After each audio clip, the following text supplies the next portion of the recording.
It is me, NoFace. Yep, Mr. How you do this on YouTube? Me dey on YouTube. People keep asking me, because I have a couple friends in the industry. So they was asking me to say, all right, NoFace, what do you think about Machel Monday 2016? NoFace say, the intro, this is my opinion. Everybody entitled to their own opinion. So if you want to make or put in a review or say that NoFace don't know what you're talking about or whatever, just like whatever, okay? Like whatever. So you can do your own thing, but reply, respond, and at the end of it, you eat a Subway sandwich and you see the 10 Commandments, sub and subscribe, you will subscribe. Okay? So let's talk about some stuff right now. Had this long, drawn out introduction. Now the idea was brilliant. You're taking Major Hype, who has a very huge presence here on the YouTube, right? And he basically did a lot of skits leading up to this grand opening or grand entrance for the superstar that is Mr. MMHD, Monk Monty, whatever you want to call him. That is him. Anyway, so he come on and they have this big introduction, which I thought was well put together. However, it was way too long.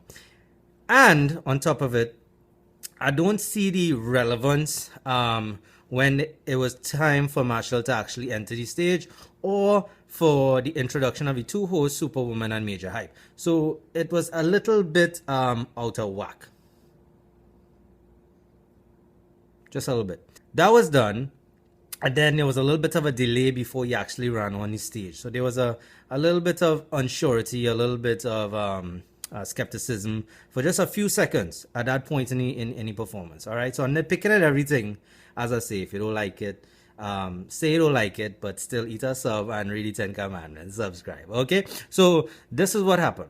Machel runs on stage, and that was a little issue for me because in the how much years you're watching Machel Montano, okay, you kind of come with, you kind of have a bit of a expectation, so to speak, that Mr. Montano, the superstar of soca music, and now this was being pay-per-viewed around the world, all right, the globe. This was global, right? Everybody now seeing it on YouTube. Anyway, so what happened is Mr. Montano runs on stage. Now, I have a problem with that. Everything is good. I mean, he's been doing this for years. There's nobody could perform better than Machel Montano in the Caribbean. I would say he's one of the better performers, in the entire universe. Okay, so take that with a grain of salt and a little dusting of whatever. So he comes on, runs on the stage. Now, great production.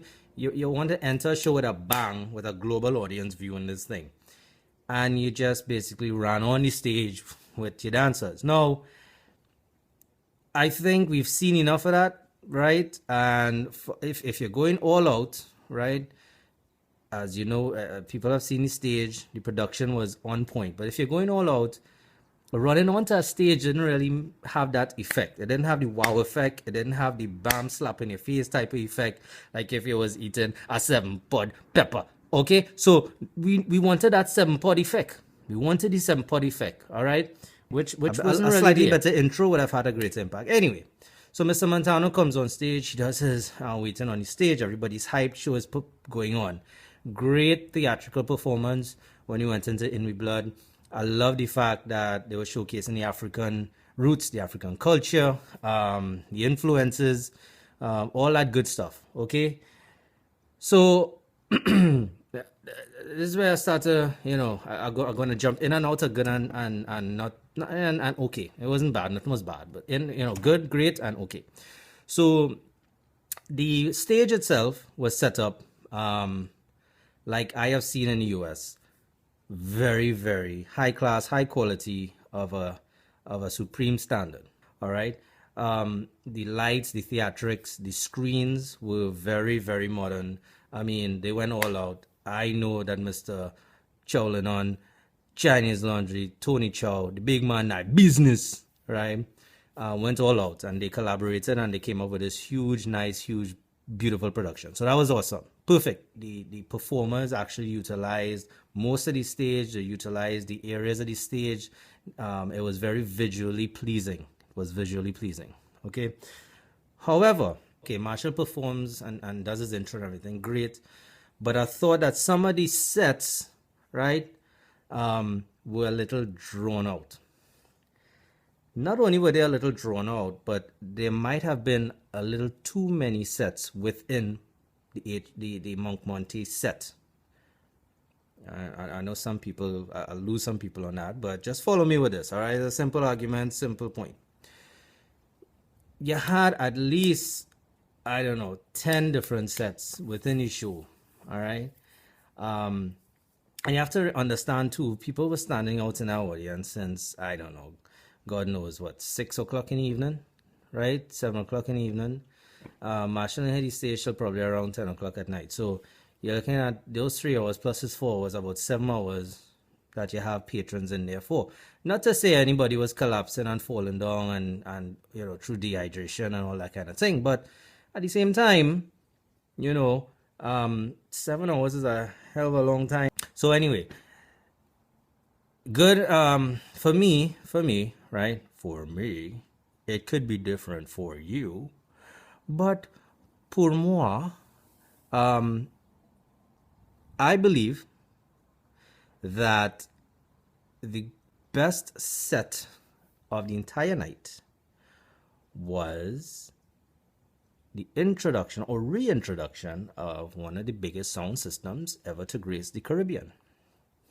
And that would be the C to the L. I don't know how y'all seen it. C to the L. CL.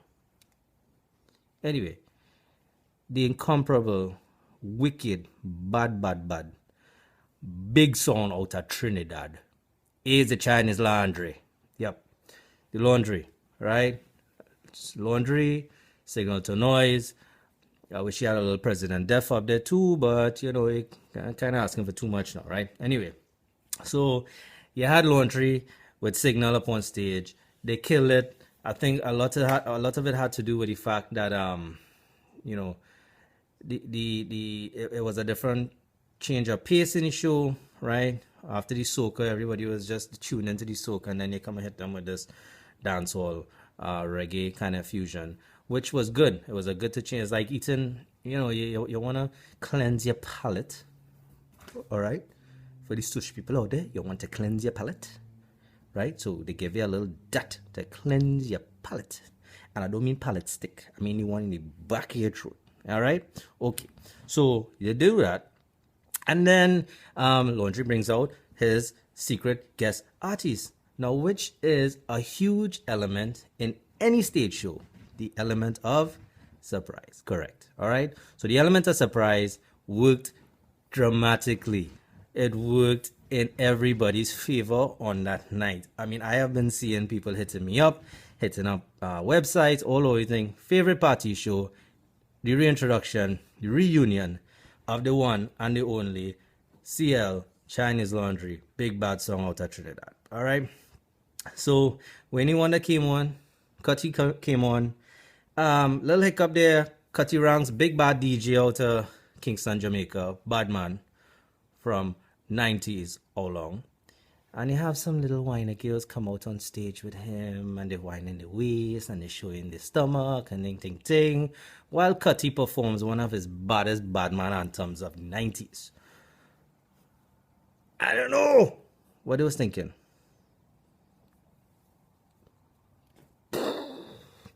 You know what I mean? Anyway, that kind of threw me off a little bit. I mean, I was like, well, you're really trying to enhance Mr. Cutty Rank's performance, which needs no enhancement, no further enhancement. All right. If you needed to enhance Cutty's performance, you probably needed some gangsters in the background with the blue and red handkerchief and with the 45 they pan them with. Anyway, as I was saying, this is highly opinionated, although it comes from a place of sincere logic. think about it. Anyway, so we get through the segment and everything is great. But by this time now, people start, the hype is back now because they caught them back with that segment. Machel Monday did give us a taste of it in one of his interviews on 96.1, that this was coming. I think that set was what the entire show needed, to bring it to take it from a climax, take it down a bit, hit another climax, and then end the show off on Kilimanjaro. All right, not the sound system, the mountain high up there. All right, so I need to educate people sometimes. Kilimanjaro. Guest performers were great. The Jamaicans came on, they did their thing, they rapped. Now Pitbull, Lil Jon, people are starting to get a little used to them. Okay, just a little used to them. Now, don't get me wrong. Pitbull is one of the greatest artists at the moment. I would go as far as to say he's up there with Beyonce and these people. And to have that relationship with Machel Monday, right, from an island of 1.3 million people, in a genre of music that has not been shared with the masses on a scale that reggae has. Now, some of you might say, well, Machel just trying to capitalize or piggyback off the man, or can't say. I know it's a real haters out there that have a real hate. Oh, God, I have haters out there. If only hating so much, do better now. Huh? Go out there and do better. Right? Try your best. Tell some all you don't even know Monk Monty. So you can't give him no talk for no in Pitbull. Make sense?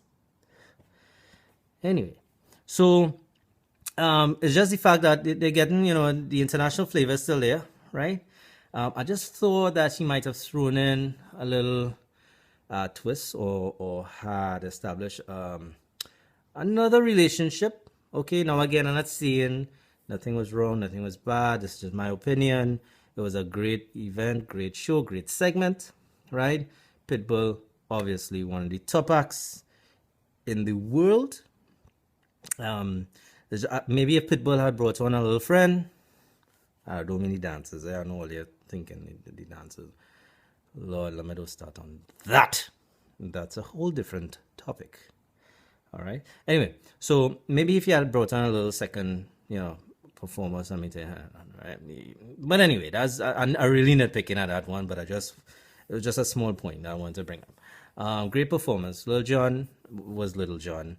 I like the interaction between Machel and Lil Jon. People didn't know that he had that huge remix back in the day. Actually, one of the biggest remixes ever to pass through Trinidad and Tobago, I'll be honest. Okay. Also,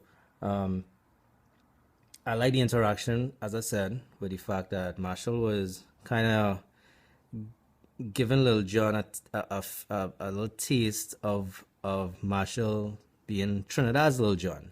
So I know you all saw the interaction with Lil Jon saying, yeah, and okay, and all that nonsense. But then Machel had to step up and say, yo, I ain't like that.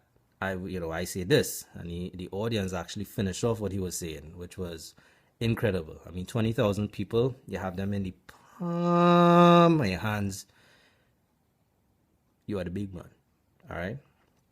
So that segment was really good. The international flavor. Omi, not really a performer yet. I don't really want to waste time talking about Omi. Great song. Machel added to the remix.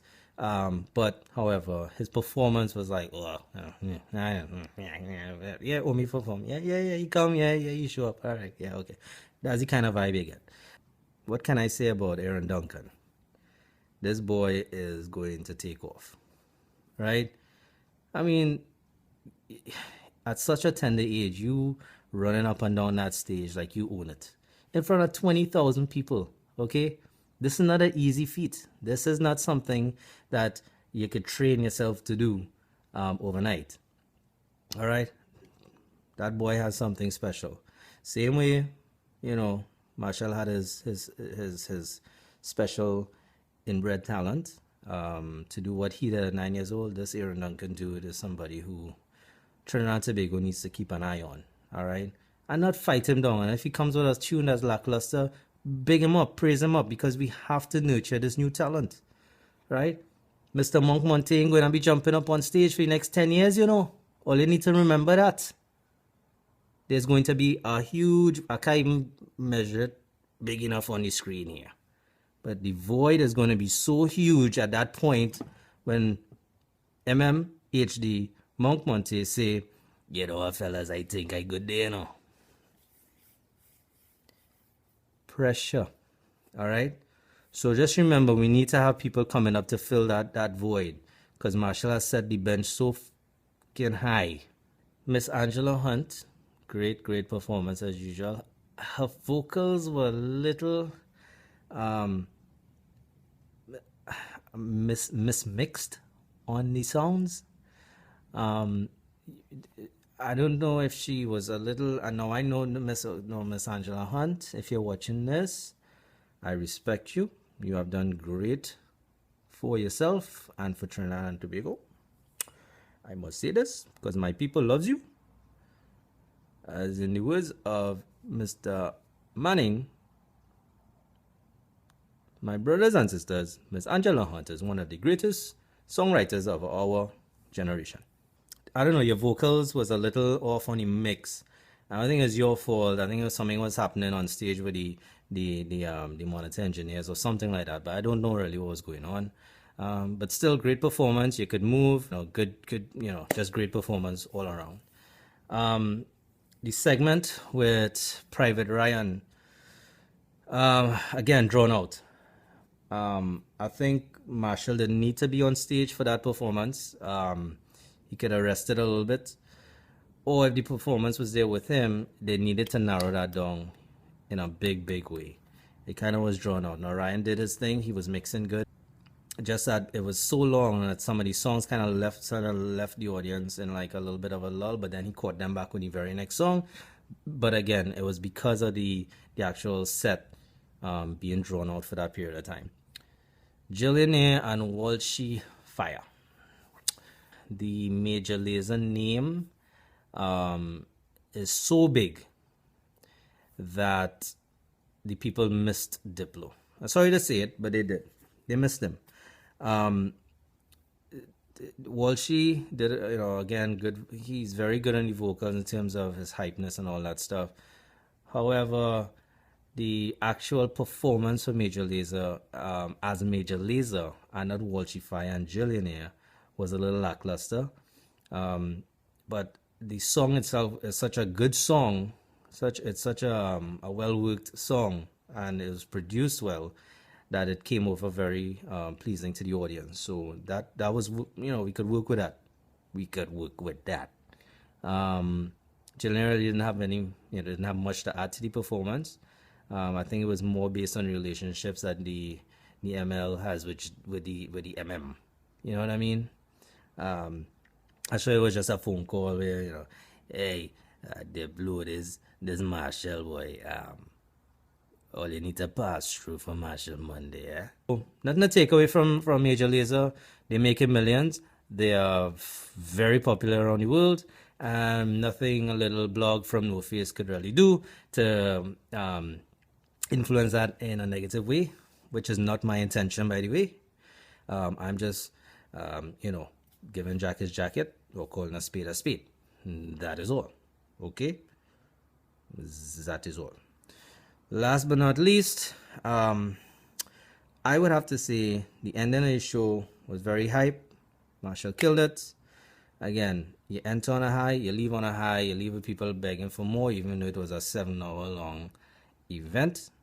But all in all, Machel Monday 2016, as a summary, was a huge success. Production, I give it an A+. Performances, now when I say performance, I shouldn't say performances, I should say Machel performance. Always an A+. Supporting cast, I'll give it an A. You know, an A.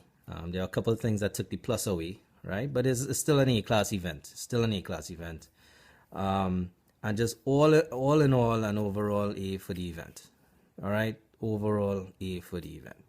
So, if and I shouldn't even say if, when only hate on this video, which I know is going to happen, you're going to hate on it because that is what Trinidadians do. That is what a lot of Caribbean people do.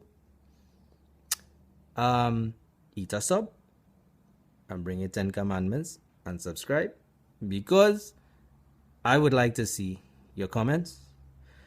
I am not an emotional type of dude, so your comments wouldn't hurt. They would actually help, because then I can go back on YouTube and make another video. Pan YouTube. But they pan YouTube.